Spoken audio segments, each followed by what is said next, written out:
Assessment year 24-25 से section 44 AD और section 44 ADA दोनों ही सेक्शंस में चेंज हो गया है। अब ज़्यादा लोग प्रिजम्पटिव स्कीम में अपना रिटर्न फाइल कर पाएंगे।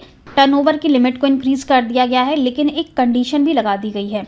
क्या अमेंडमेंट हो गया और क्या कंडीशन है, चलिए डिटेल में डिस्कस करेंगे। सेक्शन 44 AD है बिजनेस के लिए। यहाँ पर प्रॉफिट का कंप्यूटेशन कैसे किया जाता है। यहाँ पर हम प्रिजम्पटिव बेसिस पर अपने प्रॉफिट्स डिक्लेयर करते हैं।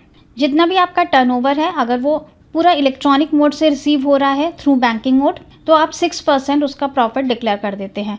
और अगर वो कैश में रिसीव हो रहा है तो जितना भी पोर्शन कैश का है उसका 8% प्रॉफिट डिक्लेयर कर देते हैं। इस तरह से प्रॉफिट कंप्यूटेशन होता है। यहाँ पर हमें कोई भी प्रॉफिट एंड लॉस बनाने की ज़रूरत नहीं पड़ती है। सीधा सीधा हम टर्नओवर का परसेंटेज ले लेते हैं और अपने प्रॉफिट्स डिक्लेयर कर देते हैं। उन्हीं प्रॉफिट्स के ऊपर हम टैक्स पे कर देते हैं। सिंपल सा कॉन्सेप्ट है यहाँ पर प्रॉफिट कंप्यूटेशन का।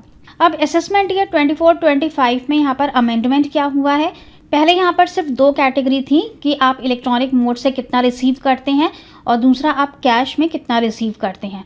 अब यहाँ पे 3 कैटेगरी बना दी गई हैं कि आप इलेक्ट्रॉनिक मोड से कितना रिसीव करते हैं, कितना आप कैश में रिसीव करते हैं, और तीसरा आप इन दोनों के अलावा भी किसी और मोड में अगर रिसीव करते हैं तो वो भी आपको डिक्लेयर करना होगा। तो यहाँ पे 3 कैटेगरी बना दी गई हैं। प्रॉफिट कंपटीशन हम कैसे करेंगे। टर्नओवर का 6% लेंगे अगर इलेक्ट्रॉनिक मोड से रिसीव कर रहे हैं, और 8% लेंगे अगर कैश एंड अदर मोड से रिसीव कर रहे हैं। दोनों को यहाँ पे ऐड कर देना है, कितना हमें कैश में मिल रहा है और कितना हमें अदर मोड से मिल रहा है, दोनों को ऐड करके उसका 8% लेना है। ये हो गई प्रॉफिट कंपटीशन की बात। इसके बाद टर्नओवर की लिमिट को यहाँ पे इंक्रीज़ कर दिया गया है। पहले टर्नओवर लिमिट थी 2 करोड़, अभी भी 2 करोड़ टर्नओवर की लिमिट है। अगर आपका टर्नओवर 2 करोड़ रुपए तक है तो आप सेक्शन 44 AD में चूज़ करके अपनी ITR प्रिजम्पटिव बेसिस पर फाइल कर सकते हैं।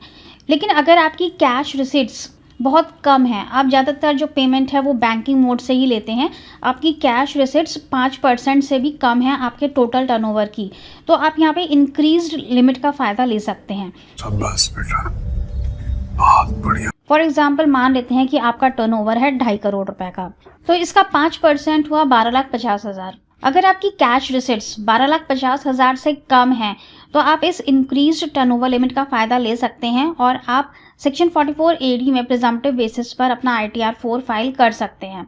लेकिन अगर आपकी कैश रिसीट्स बहुत ज़्यादा है, आपके टोटल टर्नओवर के 5% से ज़्यादा की आपकी कैश रिसीट्स हैं, तो आप इस इंक्रीज्ड लिमिट का फ़ायदा नहीं ले पाएंगे और तब आप 2 करोड़ के टर्नओवर लिमिट पर ही अपनी ITR फाइल करेंगे। देखा आपने लापरवाही का नतीजा है।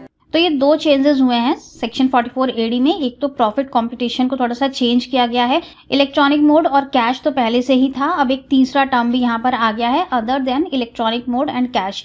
और दूसरा जो चेंज हुआ है वो है टर्नओवर लिमिट में। 2 करोड़ की लिमिट है, लेकिन अगर आपकी कैश रिसीट्स 5% से कम है टोटल टर्नओवर का, तो आप 3 करोड़ की टर्नओवर लिमिट तक अपनी ITR प्रिजम्पटिव बेसिस पर फाइल कर सकते हैं। इसके बाद प्रोफेशनल्स के लिए भी चेंज है सेक्शन 44 ADA में। यहाँ पर प्रॉफिट कंपटीशन कैसे लेते हैं, 50% ऑफ रिसीट्स। यहाँ पर सीधा सीधा कॉन्सेप्ट है कि रिसीट्स का 50% हम प्रॉफिट डिक्लेयर कर देते हैं।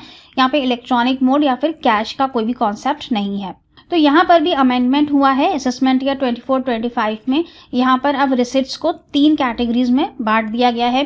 पहला होगा कि इलेक्ट्रॉनिक मोड से आप कितना ले रहे हैं, दूसरा है कि आप कैश में कितना ले रहे हैं, और तीसरा है कि other than electronic mode and cash आप कितना पैसा ले रहे हैं।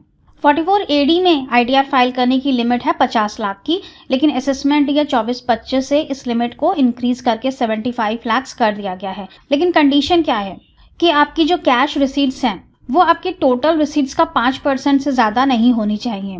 अगर आपकी कैश रिसीट्स काफ़ी कम हैं और आप ज़्यादातर पैसा इलेक्ट्रॉनिक मोड के थ्रू लेते हैं, तो आप 75 लाख की लिमिट का बेनिफिट ले सकते हैं। 75 लाख तक आप अपनी ITR को प्रिजम्पटिव बेसिस पर फाइल कर सकते हैं अगर आपकी कैश रिसीट्स 5% से कम है। आई होप कि आज का वीडियो आपके लिए यूजफुल रहा होगा। सेक्शन 44 AD और 44 ADA में ITR 4 फाइल कर सकते हैं, प्रिजम्पटिव बेसिस पे प्रॉफिट डिक्लेयर कर सकते हैं। न्यू रिजीम में नहीं जाना चाहते हैं, ओल्ड रिजीम में आपको ITR फाइल करनी है, तो आपको फॉर्म फिल करना होगा 10I-EA। इसके अलावा 31 जुलाई से पहले आप अपनी ITR 4 फाइल कर दीजिए, वरना ओल्ड स्कीम में जाने का मौका आपको नहीं मिलेगा और न्यू के अंदर ही आपको ITR फाइल करनी होगी। खत्म, बाय बाय, टाटा, goodbye. Thank you so much for watching this video. Stay safe and healthy. Bye bye.